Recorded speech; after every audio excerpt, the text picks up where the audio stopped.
For I consider the sufferings of this present time are not worth comparing with the glory that is to be revealed to us. Romans 8:18. 5 years ago, I went through one of the most intense periods of suffering I've ever experienced.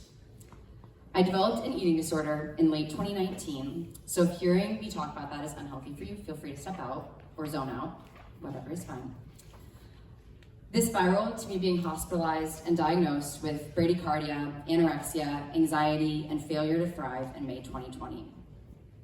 This is the beginning of a summer filled with doctor's appointments, more weight loss, lots of tears, and eventual second hospitalization in late July.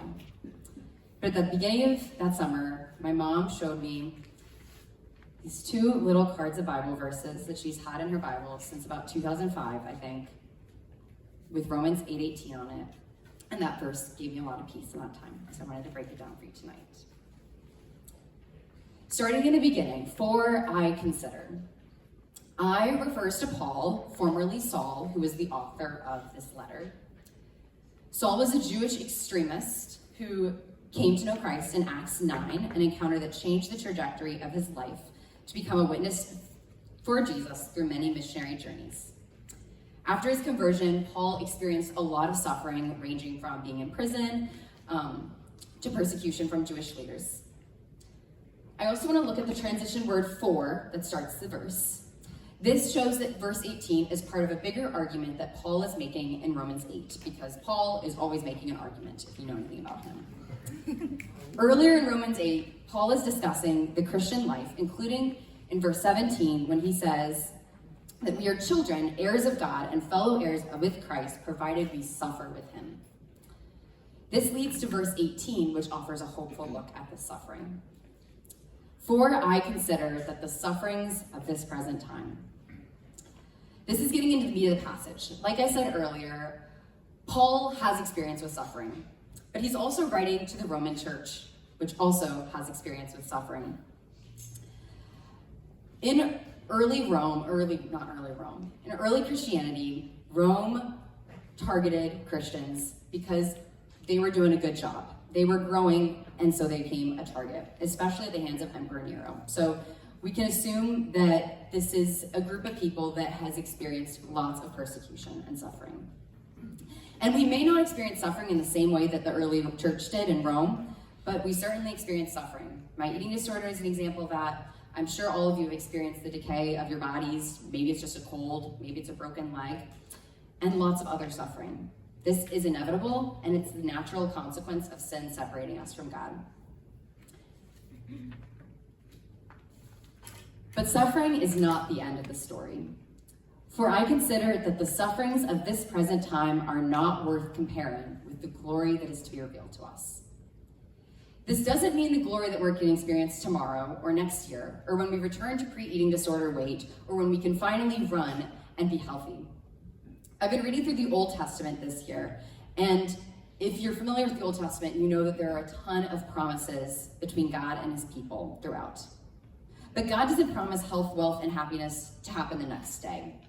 In Jeremiah 31, he does promise to turn mourning into joy, as you see on the screen. But later in the same chapter, he says that people will die for their iniquity. The Old Testament is filled with these promises of hope, but there are 400 years between the Old Testament and the New when Jesus comes to fulfill those promises. But we do know that God is faithful to his promises. We see that throughout the whole story of the Bible.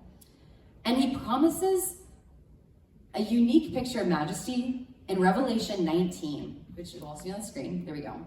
He says, "Then I saw heaven opened, and behold, a white horse. The one sitting on it is called Faithful and True, and in righteousness, he judges and makes war. His eyes are like a flame of fire, and on his head are many diadems."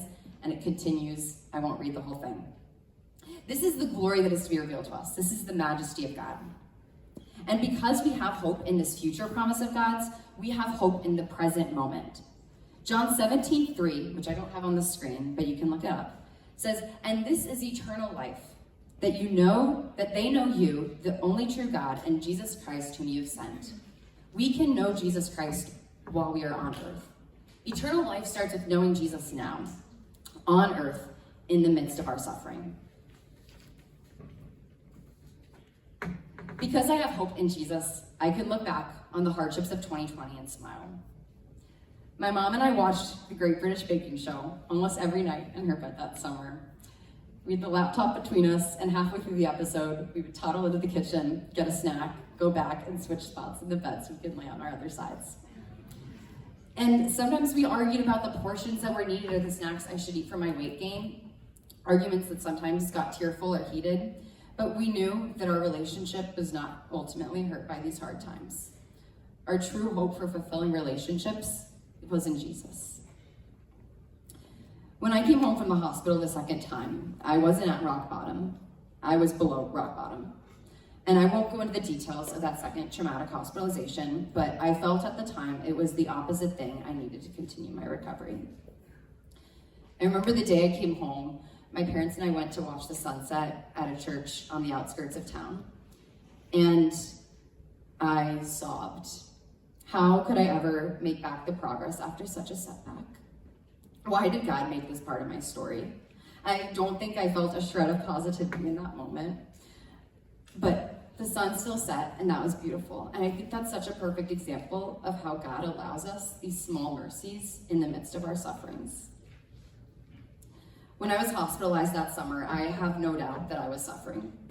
God never promises life to be easy, but the hope promised in Romans 8:18 that I found that summer, the hope promised by the good news of Jesus Christ, that we can have those small mercies, that joy in the midst of suffering, that is, the suffering, it pales in comparison to the glory that is to be revealed to us, and we have that hope now.